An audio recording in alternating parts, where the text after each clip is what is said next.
Every one welcome to my YouTube channel. ہم پڑھ رہے ہیں پاکستان افیئرس اور ہم اس کی پڑھ رہے ہیں دہلی سلطنت.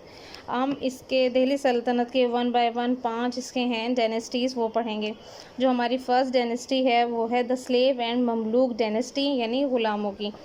1206 سے 1290 تک یہ رہیں یعنی 48 ایئرس انہوں نے حکومت کی ہے. So let's start our topic. The slave dynasty was the first Muslim dynasty to rule India. یعنی یہ پہلا مسلم خاندان تھا جس نے انڈیا پر حکومت کی. The region of the slave dynasty. slave dynasty کا جو دور حکومت تھا lasted about 48 years. یعنی یہ 48 years انہوں نے حکومت کی.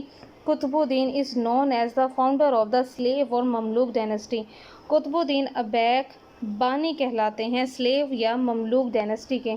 They were called slave king. انہیں غلاموں کا بادشاہ کہا جاتا ہے. Because 3 of its army سلطنت کیونکہ ان کی 3 سلطنت قطب الدین ایبک، شمس الدین Iltutmish and Ghiyas Uddin Balban were slaved. یہ تینوں slaves سے تعلق رکھتے تھے. They had risen انہوں نے ترقی کی. And had earned great reputation اور انہوں نے بہت عزت کمائی.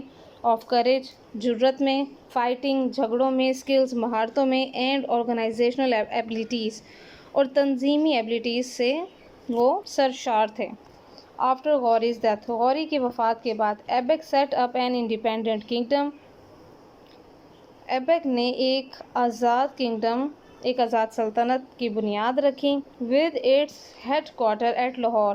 اس کے ہیڈ کوارٹر کے ساتھ جو کہ لاہور میں تھا. And thus laid the foundation of the Delhi سلطنت اور اس طرح اس نے دہلی سلطنت کی بنیاد رکھی. During his brief rule of 4 years اس کے مختصر سے 4 سال کے عرصے کے دوران قطب الدین قطب الدین کی ساری attention تھی was towards strengthening his position اپنی پوزیشن کو مضبوط بنانے میں and kingdom اور اپنی سلطنت کو. ایکسیپٹ قطب الدین بجائے یہ کہ قطب الدین ادر سلطنت آف سلطان dynasty belonging to the Ilbari tribe of ترک اور وہ تعلق رکھتے تھے الباری خاندان سے. فالوئنگ ایبکس ڈیتھ ایبکس کی وفات کے بعد his son ارم شاہ succeeded him ان کا جانشی بنا. but due to his incompetence اس کی نااہلی کی وجہ سے Iltutmish who was one of the slaves جو ایک slave تھا and son in law of Aibak اور ایبک کا son in law تھا یعنی ان کی بیٹی کا شوہر تھا. replaced him ہرا کے ان کا تخت لے لیا. Iltutmish ruled for around 25 years from 1211 to 1236. Iltutmish نے 25 سال حکومت کی. and was responsible for making the Delhi سلطنت stronger اور وہ دہلی کی سلطنت کو اسٹرانگ بنانے میں بہت اہم کردار ادا کر رہے تھے. the next slave ruler جو اگلا slave تھا was بلبن وہ بلبن تھا. he ruled from 1266 to 1287. he made Delhi his capital اس نے دہلی کو اس کا کیپٹل بنایا. التتمش organized his government اس نے اپنی گورنمنٹ کو منتظم کیا بنایا انتظامیہ بنائی. and made several reforms اور بہت سی اصلاحات کی. first he organized the ruling elite or nobility of the period which is better known as ترکھانے چیالگنی اور کلیسا. secondly he divided his empire into numerous big or small pieces of land.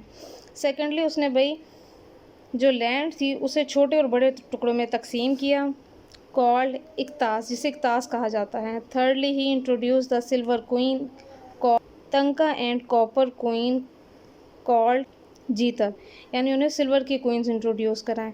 Iltutmish chose his daughter Razia as his successor instead of his son due to her ability to become the ruler.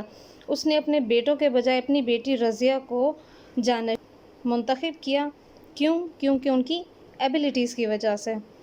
she ruled for a short period لیکن وہ بہت کم عرصے حکومت کی. and after her a number of less important Sultan come to the throne بہت کم اور پھر دوسرے سلطانوں نے تخت سنبھالا. بلبن was another important ruler of the slave dynasty.